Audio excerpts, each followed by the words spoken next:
Hi hello ನಮಸ್ಕಾರ ಸ್ನೇಹಿತರೆ, ನಾನು ನಿಮ್ಮ ಹುಡುಗ ಜಯಸೂರ್ಯ. ಅಗರಿಬೊಮ್ಮನಹಳ್ಳಿಯ ward number 3 doctor B R Ambedkar ನಗರದಲ್ಲಿರುವಂತಹ ಒಂದು ಸರ್ಕಾರಿ ಉದ್ಯಾನವನಕ್ಕಂತ ಮೀಸಲಿಟ್ಟಿರುವಂಥ ಸರ್ಕಾರಿ ಜಾಗದಲ್ಲಿ ಸಿಕ್ಕಾಬಟ್ಟೆ ಗಿಡಗಂಟೆಗಳು, ಹುಲ್ಲು ಎಲ್ಲ ರೀತಿ ಬೆಳೆದು ಅಲ್ಲಿರುವಂಥ ವಾರ್ಡ್ ನಂಬರ್ 3 ಜನತೆಯ ಸುತ್ತಮುತ್ತ ಜನರಿಗೆ ಸೊಳ್ಳೆ ಮತ್ತು ಬೇರೆ ಬೇರೆ ಅನಾರೋಗ್ಯಕ್ಕೆ ಕಾರಣವಾಗುವಂಥ ಪರಿಸ್ಥಿತಿಯಲ್ಲಿ ನಿರ್ಮಾಣವಾಗಿದೆ.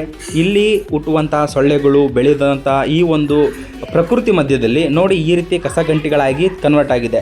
ಇದು ಪಾರ್ಕ್ಗಿಂತ ಬೇರೆ ಆಗಿದೆ ಅನ್ನೋದನ್ನು ನಾವು ಈ ಸಂದರ್ಭದಲ್ಲಿ ನಿಮ್ಮ ಮುಂದೆ ನಾವು ನೋಡ್ತಾ ಇದ್ದೀವಿ. ನೋಡಿ, ಇದನ್ನು ಸ್ವಚ್ಛತೆಯಾಗಿಡಬೇಕಾಗಿರೋದು ಪುರಸಭೆಯ ಜವಾಬ್ದಾರಿಯಾಗಿದೆ. ಆದರೆ ಇದನ್ನು ಒಂದು ಯಾವ ರೀತಿ ಕಾಣಿಸ್ತಾ ಇದೆ, ಅದಕ್ಕೆ ಕಾರಣ ಯಾರು ಅನ್ನೋದ್ರ ಬಗ್ಗೆ ತಾವೇ ನೋಡಬೇಕು.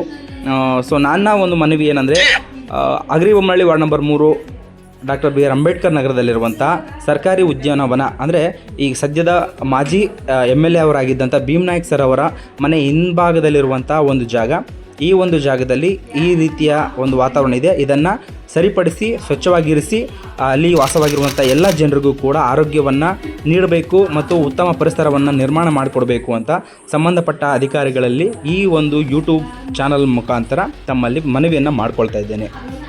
ಉದ್ಯಾನವನವೆಂದು ನಿರ್ಮಾಣವಾಗಿರುವಂಥ ಈ ಒಂದು ಜಾಗದಲ್ಲಿ ಉದ್ಯಾನವನವನ್ನು ನಿರ್ಮಾಣ ಮಾಡದೆ ಬೇರೆ ಬೇರೆ ರೀತಿಯಲ್ಲಿ ಬಿಟ್ಟಿರೋದ್ರಿಂದ ಇಲ್ಲಿ ಸುತ್ತಮುತ್ತ ವಾಸವಾಗಿರುವಂಥ ಜನರಿಗೆ ಸೊಳ್ಳೆಗಳು ಜಾಸ್ತಿಯಾಗಿ ಸಮಸ್ಯೆಯನ್ನು ನೀಡ್ತಾ ಇದೆ. ಇದರಿಂದ ಆರೋಗ್ಯ ಸಮಸ್ಯೆಗಳು ಹೆಚ್ಚಾಗ್ಬೋದು. ಹಾಗಾಗಿ ಇದನ್ನು ಸರಿಪಡಿಸಬೇಕಾಗಿ ತಮ್ಮಲ್ಲಿ ಮನವಿಯನ್ನು ಮಾಡ್ಕೊಳ್ತಾ ಇದ್ದೇನೆ.